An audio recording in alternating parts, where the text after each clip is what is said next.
किसी भी युवक युवती का एक दूसरे की तरफ आकर्षित होकर शारीरिक संबंध बना लेना अलग बात है और जीवन भर साथ निभाना अलग बात। इस बात को पूनम तो समझ गई थी, पर नीरज नहीं समझ पाया। फलस्वरूप नमस्कार दोस्तों, मैं विशाल ठाकरे आपका चैनल पर स्वागत करता हूं और उम्मीद करता हूं कि आप सब लोग भी स्वस्थ होंगे, सुरक्षित होंगे। दोस्तों, कहानी में आगे चले उससे पहले अगर आप चैनल पर नए हैं तो कृपया चैनल को सब्सक्राइब कर लीजिए और बेल आइकन प्रेस कर दीजिए आने वाले वीडियो की नोटिफिकेशन के लिए। और कहानी में लास्ट तक बने रहे और कहानी के बारे में आपकी क्या राय है कमेंट करके जरूर बताएं। तो चलिए दोस्तों, अब आपका समय नहीं लेते हैं और चलते हैं आज की कहानी पर। सिंहपुर निवासी अनीता द्विवेदी सुबह को कुछ महिलाओं के साथ गंगा बैराज रोड पर मॉर्निंग वॉक पर निकली। महिलाओं के साथ वॉक करते हुए जब वह हरी चौराहे पर पहुंची तो उन्होंने रोड किनारे की झाड़ियों में एक युवती का शव पड़ा देखा। वहीं ठिठक कर उन्होंने साथी महिलाओं को भी बुला लिया। थोड़ी ही देर में शव देखने वालों की भीड़ जुटने लगी। इसी बीच अनीता द्विवेदी ने मोबाइल फोन से इसकी सूचना थाना बिठूर पुलिस को दे दी। ये बात 8 मार्च 2018 की थी। सूचना पाते ही बिठूर थाना प्रभारी तुलसी राम पांड्या पुलिस टीम के साथ सिंहपुर स्थित हरी चौराहा पहुंच गए। उस समय वहां भीड़ जुटी थी। भीड़ को हटाकर वह उस जगह पहुंचे जहां युवती की लाश पड़ी थी। लाश किसी नवविवाहिता की थी। उसके दोनों हाथों में मेहंदी रची थी और कलाइयों में सुहाग चूड़ियां थीं। उसकी उम्र 25 वर्ष के आसपास थी और वह गुलाबी रंग का सूट पहने थी। देखने से ऐसा लग रहा था कि युवती की हत्या कहीं और की गई थी, जिसके बाद शव को गंगा बैराज रोड किनारे फेंक दिया गया था। चूंकि मामला एक नवविवाहिता की हत्या का था, इसलिए इंस्पेक्टर तुलसीराम पांडे ने कत्ल की सूचना वरिष्ठ पुलिस अधिकारियों को दी। सूचना पाते ही एसपी पश्चिम गौरव ग्रोवर, एसपी पूर्व अनुराग आर्या तथा सीओ भगवान सिंह भी वहां आ गए। पुलिस अधिकारियों ने मौके पर फोरेंसिक टीम को भी बुला लिया। पुलिस अधिकारियों ने घटनास्थल का बारीकी से निरीक्षण किया। इसके बाद मौके पर आई फोरेंसिक टीम ने जांच की। युवती के गले पर कपड़े से कसे जाने के साथ साथ उंगलियों के निशान भी थे, जिससे टीम ने संभावना जताई कि युवती की हत्या गला घोंट कर की गई थी। युवती के सिर में दाईं ओर चोट का निशान तथा शरीर पर आधा दर्जन खरोंच के निशान थे। टीम ने फिंगरप्रिंट लिए तथा अन्य साक्ष्य भी जुटाए। काफी कोशिश के बाद भी युवती के शव की शिनाख्त नहीं हो पाई थी। पुलिस शिनाख्त के लिए लोगों से पूछताछ कर रही थी। इसी बीच भीड़ में से एक युवक आगे आया और शव को झुककर गौर से देखने लगा। इत्मीनान हो जाने के बाद वह एसपी अनुराग आर्या से बोला, साहब ये लाश पूनम की है। कौन पूनम? पूरी बात बताओ। साहब, मेरा नाम श्याम मिश्रा है। मैं बैकुंठपुर गांव का रहने वाला हूं। हमारे गांव में शिवशंकर मौर्य रहते हैं। पूनम उन्हीं की बेटी थी। श्याम मिश्रा की बात सुनकर एसपी अनुराग आर्या ने तत्काल पुलिस भेजकर शिवशंकर व उनके घर वालों को बुला लिया। शिवशंकर व उसकी पत्नी शिवकांति ने जब बेटी का शव देखा तो वह बिलख पड़े। प्रियंका भी बड़ी बहन पूनम का शव देखकर रोने लगी। पुलिस अधिकारियों ने उन सभी को धैर्य बंधाया और आश्वासन दिया कि पूनम के हत्यारों को बख्शा नहीं जाएगा। शव की शिनाख्त हो जाने के बाद एसपी पश्चिम गौरव ग्रोवर ने मजिस्ट्रेट की उपस्थिति में पूनम के शव का पंचनामा भरवाकर शव को पोस्टमार्टम के लिए लाला लाजपत राय चिकित्सालय कानपुर भिजवा दिया। साथ ही सुरक्षा की दृष्टि से 2 सिपाहियों और 1 दरोगा की ड्यूटी पोस्टमार्टम हाउस पर लगा दी। इसके बाद इंस्पेक्टर तुलसी राम पांडे ने शिवशंकर से पूछताछ की तो उसने बताया कि गांव में उसकी किसी से कोई दुश्मनी नहीं है, न ही जमीन जायदाद का झगड़ा है। उसे नहीं मालूम कि पूनम की हत्या किसने और क्यों कर दी। चूंकि शिवशंकर ने किसी पर शक नहीं जताया था, इसलिए तुलसीराम पांडे ने शिवशंकर को वादी बनाकर धारा 302 आईपीसी के तहत अज्ञात के खिलाफ रिपोर्ट दर्ज कर दी। रिपोर्ट दर्ज होने के बाद एसपी पश्चिम गौरव ग्रोवर ने सीओ भगवान सिंह के निर्देशन में पूनम की हत्या का राज खोलने के लिए एक सशक्त पुलिस टीम का गठन किया। इस टीम में Bithoor inspector Tulsi Ram Pandey, sub inspector Devendra Singh, Sanjay Maurya, Rajesh Singh, सिपाही रघुराज सिंह, देवीशरण सिंह तथा मोहम्मद खालिद को शामिल किया गया। पुलिस टीम ने अपनी जांच मृतका के पिता शिवशंकर मौर्य से शुरू की। पुलिस ने मृतका के पिता का विधिवत बयान दर्ज किया। अपने बयान में शिवशंकर ने बताया कि उसने पूनम की शादी 17 फरवरी 2018 को सामूहिक विवाह समारोह में उन्नाव जिले के गांव परागी खेड़ा निवासी अंकुश मौर्य के साथ की थी। 20 फरवरी को वह पूनम की चौथी ले आया था, तब से वह मायके में ही थी। 7 मार्च को पूनम दोपहर बाद दवा लेने आस्था नर्सिंग होम सिंहपुर गई थी। जाते समय वह अपना मोबाइल फोन घर पर ही भूल गई थी। अलबत्ता उसके पास दूसरा मोबाइल था। शाम 6 बजे तक जब वह वापस नहीं आई तो चिंता हुई। उसका मोबाइल भी बंद था। शादी के पहले पूनम आस्था नर्सिंग होम में काम करती थी, इसलिए हमने सोचा कि शायद वह वहीं रुक गई होगी, सुबह तक आ जाएगी। लेकिन सुबह उसकी मौत की खबर मिली। पूनम घर से जाते वक्त पूरे जेवर पहने हुए थी, जो गायब थे। शिवशंकर के बयान से पुलिस टीम को शक हुआ कि कहीं पूनम के पति अंकुश ने जेवर हड़प कर उसकी हत्या तो नहीं कर दी। पुलिस टीम ने घर में रखा पूनम का मोबाइल फोन अपने कब्जे में ले लिया और परागी खेड़ा निवासी पूनम के पति अंकुश को हिरासत में लेकर पूछताछ की। अंकुश ने पुलिस को बताया कि पूनम की हत्या में उसका कोई हाथ नहीं है। वह तो पूनम से बहुत प्यार करता था। वह उसे लेने जाने ही वाला था कि उसकी मौत की खबर मिल गई। अंकुश ने पुलिस टीम को एक चौंकाने वाली जानकारी भी दी। उसने बताया कि पूनम जब ससुराल में थी तब उसके मोबाइल पर अक्सर गोलू नाम के किसी युवक का फोन आता था। देर रात भी वह उससे बातें किया करती थी। पूछने पर पूनम ने बताया था कि गोलू उसका मौसेरा भाई है। पुलिस टीम ने गोलू के संबंध में शिवशंकर से पूछताछ की तो ये बात गलत निकली कि गोलू पूनम का मौसेरा भाई है। पुलिस टीम ने पूनम के मोबाइल के संबंध में जानकारी जुटाई तो पता चला कि वह मोबाइल चोरी का है, लेकिन सिम कार्ड नीरज के नाम का है, जो नयापुरवा हिंदूपुर का रहने वाला है। पुलिस ने रात में छापा मारकर नीरज उर्फ गोलू को हिरासत में ले लिया। थाना बिठूर लाकर जब नीरज उर्फ गोलू से पूनम की हत्या के संबंध में पूछा गया तो उसने साफ साफ कहा कि पूनम की हत्या में उसका कोई हाथ नहीं है। लेकिन जब उससे पुलिसिया अंदाज में पूछताछ की गई तो वह जल्दी ही टूट गया और उसने अपना जुर्म कबूल कर लिया। नीरज ने बताया कि पूनम ने उसके साथ बेवफाई की थी, इसीलिए उसने उसे मौत की नींद सुला दिया। पुलिस टीम ने नीरज की निशानदेही पर हत्या में इस्तेमाल दुपट्टा, पूनम का मोबाइल, मय लॉकेट के मंगलसूत्र, सोने की अंगूठी, टॉप्स, पायल, बिछिया वगैरह बरामद कर लिए। चूंकि नीरज उर्फ गोलू ने पूनम की हत्या का जुर्म कबूल कर लिया था, अतः पुलिस ने नीरज को हत्या के जुर्म में नामजद कर गिरफ्तार कर लिया। नीरज के बयानों के आधार पर प्रेमिका की बेवफाई की जो कहानी प्रकाश में आई वह इस तरह थी। कानपुर शहर से 20 किलोमीटर दूर है ऐतिहासिक कस्बा बिठूर। इस कस्बे से 2 किलोमीटर दूर एक गांव बैकुंठपुर है। मिली जुली आबादी वाले इस गांव में शिवशंकर मौर्य अपने परिवार के साथ रहता था। उसके परिवार में पत्नी शिवकांति के अलावा 2 बेटियां पूनम, प्रियंका तथा एक बेटा अमन था। शिवशंकर लोडर चालक था। मिलने वाले वेतन से ही वह अपने परिवार के भरण पोषण करता था। भाई बहनों में पूनम सबसे बड़ी थी। वह खूबसूरत तो थी ही, पर जैसे जैसे जवानी चढ़ी वह उसके बदन को सजाती गई। पूनम की खूबसूरती और निखरती गई। यौवन के फूल खिलते हैं तो उनकी मादक महक फिजा में फैलती ही है। ऐसे में भंवरों का फूलों के इर्द गिर्द मंडराना स्वाभाविक है। मनचले भंवरे पूनम के इर्द गिर्द मंडराते तो उसे अच्छा लगता। पूनम जितनी खूबसूरत थी उतनी ही पढ़ने लिखने में भी तेज थी। उसने हाई स्कूल की परीक्षा पास कर ली थी और आगे पढ़ना चाहती थी, लेकिन माता पिता के विरोध की वजह से आगे न पढ़ सकी और मां के घरेलू कामों में हाथ बटाने लगी। हालांकि पूनम को चौका चूल्हा पसंद न था, लेकिन मां के दबाव में उसे सब करना पड़ता था। एक रोज पूनम की मुलाकात सरिता से हुई। सरिता उसकी दूर की रिश्तेदार थी और किसी काम से उसके घर आई थी। सरिता सिंहपुर स्थित आस्था नर्सिंग होम में काम करती थी। बातचीत के दौरान पूनम ने सरिता से नौकरी करने की इच्छा जाहिर की तो सरिता उसे नौकरी दिलाने के लिए राजी हो गई, लेकिन मां ने पूनम को नौकरी करने के लिए साफ मना कर दिया। कुछ माह तक पूनम अपनी मां शिवकांति को नौकरी के लिए मनाती रही, लेकिन जब वह नहीं मानी तो पूनम ने अपना निर्णय सुना दिया। मां, तुम राजी हो या ना हो, अपनी जरूरतें पूरी करने के लिए मैं नौकरी करूंगी। पूनम के निर्णय के आगे शिवकांति को झुकना पड़ा। इसके बाद पूनम आस्था नर्सिंग होम में काम करने लगी। पूनम के गांव से सिंहपुर ज्यादा दूर नहीं था, वहां आने जाने के साधन भी थे, अतः उसे नर्सिंग होम आने जाने में कोई दिक्कत नहीं होती थी। कभी भी अस्पताल में ज्यादा महिला मरीज होती या प्रसव कराने का मामला होता तो पूनम को रात में भी रुकना पड़ता था। रुकने की खबर वह मोबाइल से घर वालों को दे देती थी।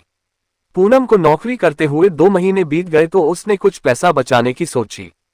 इसके लिए बैंक खाता जरूरी था, इसलिए वह बैंक में खाता खुलवाने का प्रयास करने लगी। पूनम जिस आस्था नर्सिंग होम में काम करती थी उसके ठीक सामने रोड के उस पार भारतीय स्टेट बैंक की सिंहपुर शाखा थी।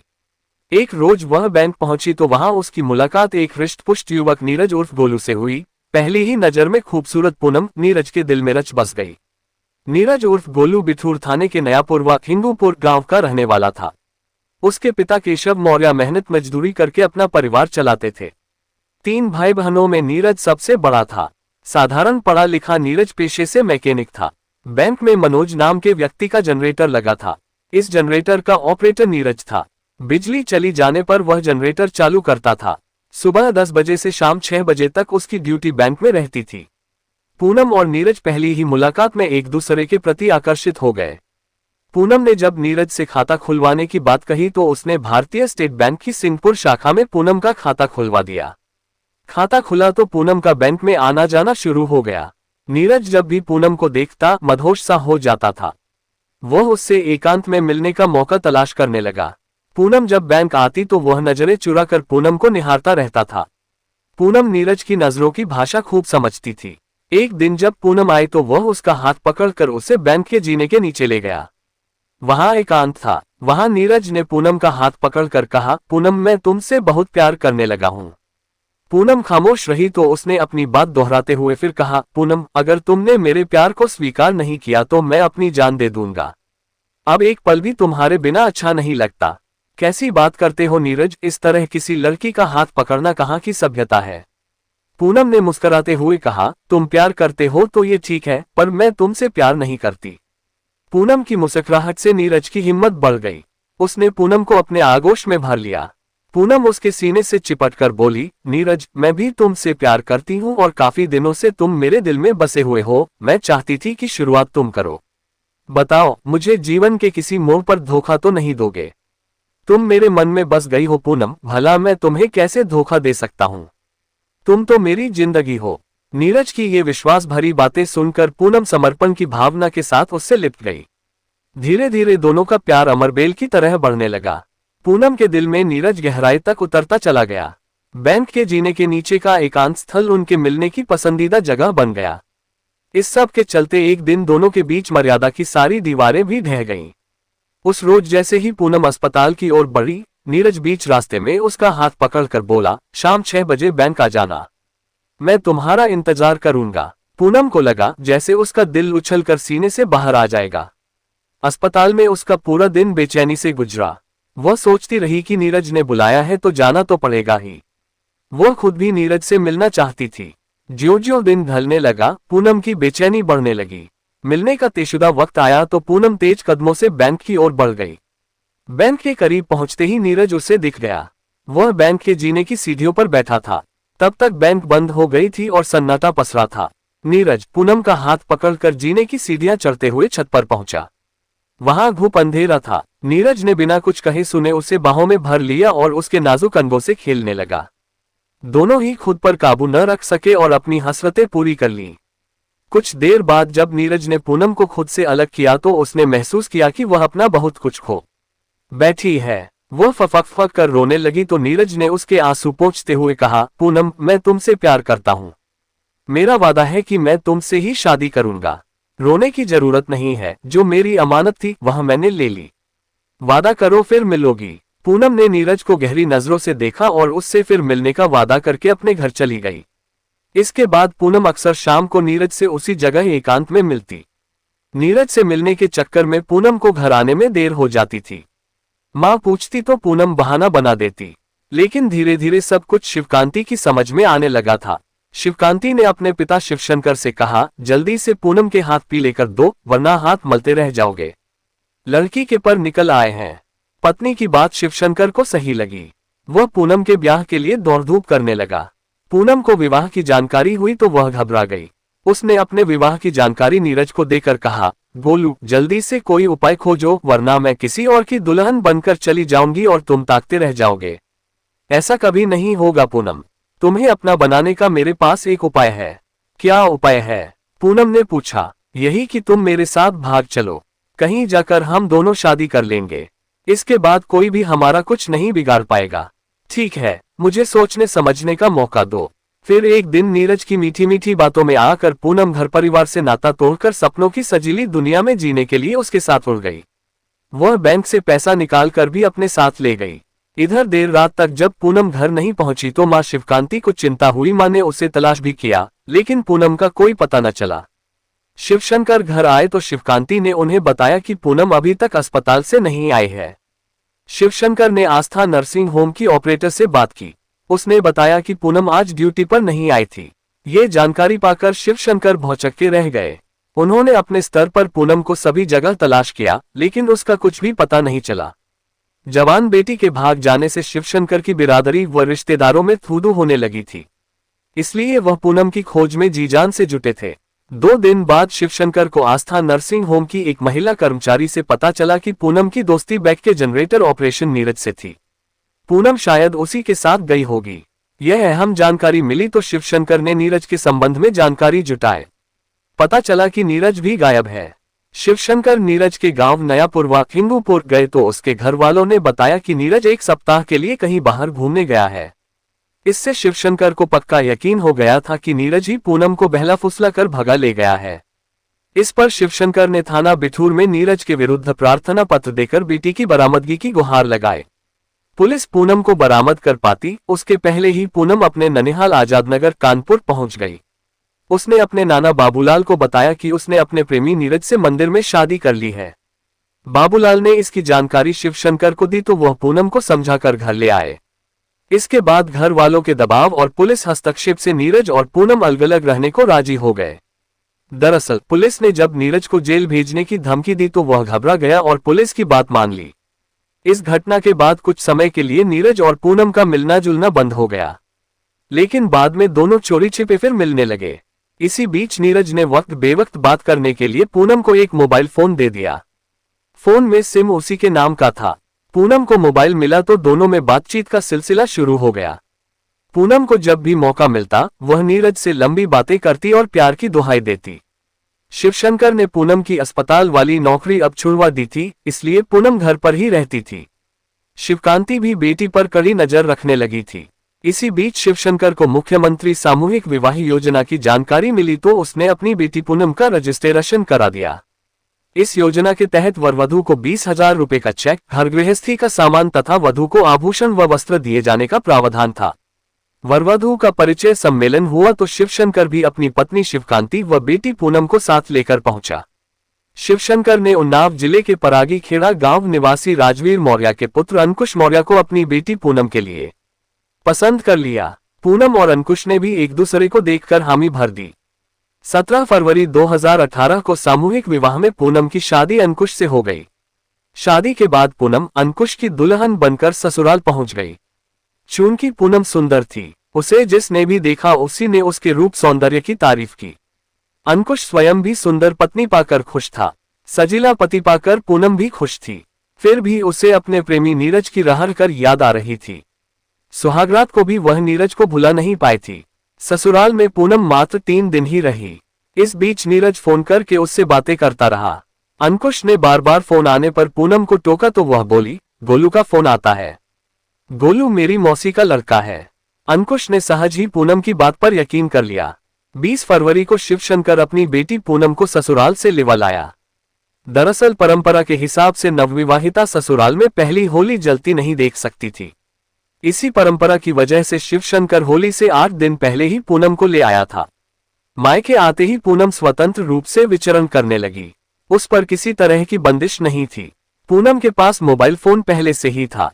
पहले जब वह अपने पूर्व प्रेमी नीरज से बात करती थी तो उसी के दिए गए मोबाइल से फोन करती थी। वह नीरज से दिन में कई बार बात करती थी। बातचीत के दौरान वह खूब खिलखिलाकर हंसती थी और नीरज को शादी करने की सलाह देती थी। चूंकि पूनम ने नीरज के साथ बेवफाई की थी सो उसे पूनम की खिलखिलाहट और सलाह नागवार लगती थी। वह नफरत से भर उठता था। जैसे जैसे दिन बीतते गए उसकी नफरत भी बढ़ती गई। आखिर उसने पूनम को सबक सिखाने की ठान ली। 7 मार्च 2018 की दोपहर नीरज ने पूनम से मीठी मीठी बातें की और शाम को मिलने के लिए बैंक बुलाया। दोपहर बाद पूनम ने साज श्रृंगार किया, फिर मां को बताया कि उसके पेट में दर्द है। वह दवा लेने आस्था नर्सिंग होम सिंहपुर जा रही है। शिवकांति ने उसे जल्दी घर लौट आने की नसीहत देकर दवा लाने की इजाजत दे दी। पूनम शाम 4:30 बजे सिंहपुर स्थित भारतीय स्टेट बैंक शाखा पहुंची। नीरज वहां जनरेटर के पास कुर्सी डाले बैठा था। पूनम के आते ही उसने कुटिल मुस्कान बिखेरी, फिर पूनम को बैंक के बगल से जाने वाले जीने की सीढ़ियों पर ले गया। वहां बैठकर दोनों बातें करने लगे। बातचीत के दौरान नीरज ने पूनम से छेड़छाड़ शुरू की तो उसने विरोध करते हुए कहा कि अब वह किसी और की अमानत है। लेकिन नीरज नहीं माना और उसने शारीरिक भूख शांत कर ली। शारीरिक संबंध बनाने के बाद नीरज ने पूनम पर बेवफाई का आरोप लगाया तो पूनम झगड़ने लगी। फलस्वरूप दोनों में हाथापाई होने लगी। गुस्से में नीरज ने पूनम का सिर जोर से दीवार पर टकरा दिया, जिससे वह बेहोश होकर गिर पड़ी। ये देख वह बुदबुदाया, बेवफा औरत, तू मेरी नहीं हुई तो मैं तुझे किसी और की भी नहीं होने दूंगा। आज मैं तुझे बेवफाई की सजा देकर रहूंगा। कहते हुए नीरज ने पूनम के गले में उसी का दुपट्टा कस दिया और फिर गला घोंट दिया। पूनम को मौत के घाट उतारने के बाद नीरज ने उसके शरीर से सारे आभूषण उतारे और मोबाइल फोन अपने पास रख लिया। इसके बाद वह लाश को सीढ़ियों पर ही छोड़कर चला गया। लगभग 3 घंटे तक लाश सीढ़ियों पर ही पड़ी रही। रात लगभग 9:30 बजे नीरज पुनः बैंक आया। सन्नाटा देखकर उसने पूनम का शव कंधे पर लादकर सीढ़ियों से उतारा और उसे बाइक पर रखकर गंगा बैराज रोड के किनारे झाड़ियों में फेंककर फरार हो गया। इधर जब देर रात तक पूनम दवा लेकर घर नहीं लौटी तो शिवशंकर व उसकी पत्नी शिवकांति को चिंता हुई। रात भर दोनों परेशान रहे। दूसरे रोज शिवशंकर पूनम को पता लगाने आस्था नर्सिंग होम जा ही रहा था कि पुलिस जीप उसके दरवाजे पर आकर खड़ी हो गई। जीप में बैठे पुलिसकर्मी शिवशंकर व उसकी पत्नी शिवकांति को गंगा बैराज स्थित हरी चौराहा ले गए, जहां उनको पूनम की लाश मिली। शिवशंकर ने अज्ञात के खिलाफ रिपोर्ट दर्ज कराई। पुलिस ने जांच आगे बढ़ाई तो नीरज उर्फ गोलू संदेह के घेरे में आ गया। उसे गिरफ्तार कर जब पूछताछ की गई तो उसने हत्या का जुर्म कबूल कर मृतका पूनम के आभूषण व मोबाइल बरामद करा दिए। 12 मार्च 2018 को थाना बिठूर पुलिस ने अभियुक्त नीरज उर्फ गोलू को कानपुर कोर्ट में रिमांड मजिस्ट्रेट के समक्ष पेश किया, जहां से उसे जिला जेल भेज दिया गया। दोस्तों, कहानी को लास्ट तक सुनने के लिए आपका तहे दिल से धन्यवाद। कहानी के बारे में आपकी क्या राय है, कमेंट करके जरूर बताएं। आज के लिए इतना ही, कल फिर मिलते हैं क्राइम की एक नई कहानी के साथ। तब तक के लिए जय हिंद दोस्तों, जय भारत।